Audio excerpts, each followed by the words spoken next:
یہ ہے south Sudan, دنیا کے سب سے کرپٹ ترین ممالک میں سے ایک ایسا ملک جہاں پر لوگ بیماری سے زیادہ بھوک سے ڈرتے ہیں، اور یہاں پر 50، 60 یا 70 نہیں بلکہ 95% لوگ انتہائی غربت میں زندگی گزار رہے ہیں۔ یہاں تک کہ یہاں پر 60% لوگوں کو کبھی بھی پیٹ بھر کے کھانا نہیں ملتا، اور دوسری طرف یہاں کے پولیٹیشنز انتہائی امیر ہیں اور بڑی بڑی گاڑیوں میں پھرتے ہیں اور انتہائی مہنگے گھروں میں رہتے ہیں، کیونکہ یہاں پر کرپشن کرنا اتنا زیادہ آسان ہے جس پر یقین کرنا مشکل ہے۔ یعنی کہ ایسی کرپشن جس میں سیاستدان کروڑوں روپے حکومتی خزانے سے اپنے ہی بینک اکاؤنٹ میں ٹرانسفر کروا لیتے ہیں، اور ان کے خلاف ایکشن لینے والا کوئی بھی نہیں۔ ایسی کرپشن جس کی وجہ سے صرف 7 سالوں میں 4 لاکھ لوگ موت کی نیند سو گئے اور 25 لاکھ لوگ ملک چھوڑنے پر مجبور ہو گئے۔ آخر کیسے کی ویڈیوز میں خوش آمدید۔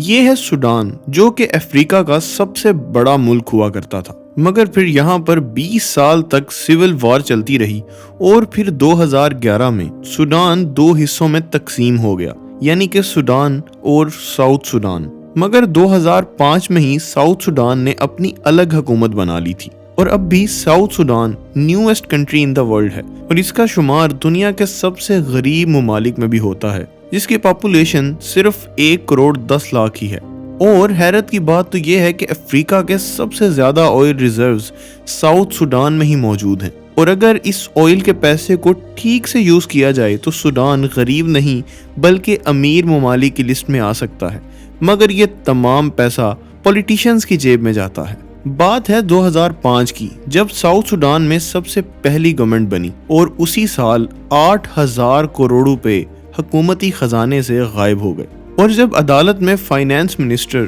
اور سینٹرل بینک کے گورنر کو بلایا گیا تو فائنانس منسٹر نے آنے سے صاف انکار کر دیا، تو گورنر نے یہ تسلیم کیا کہ فائنانس منسٹر نے یہ پیسہ اپنے ہی بینک اکاؤنٹ میں ٹرانسفر کیا تھا، مگر پھر بھی اسے فائنانس منسٹر کے عہدے سے ہٹایا نہیں گیا۔ اور پھر 2008 میں اسی شخص نے پھر سے 5,000 کروڑ روپے کی کرپشن کی۔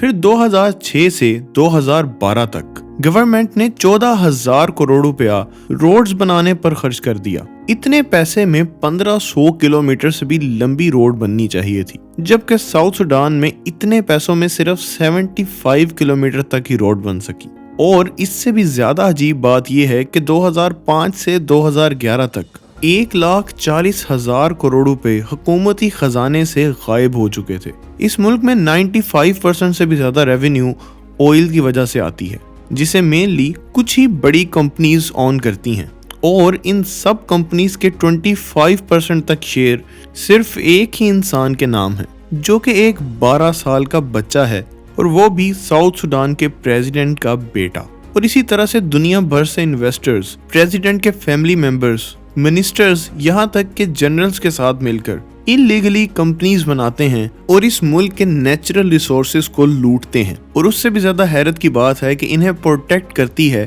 چائلڈ آرمی، جن کی عمر صرف 12 سے 15 سال کے درمیان ہوتی ہے۔ 2005 میں پہلی گورنمنٹ بننے کے بعد 2012 تک $4 بلین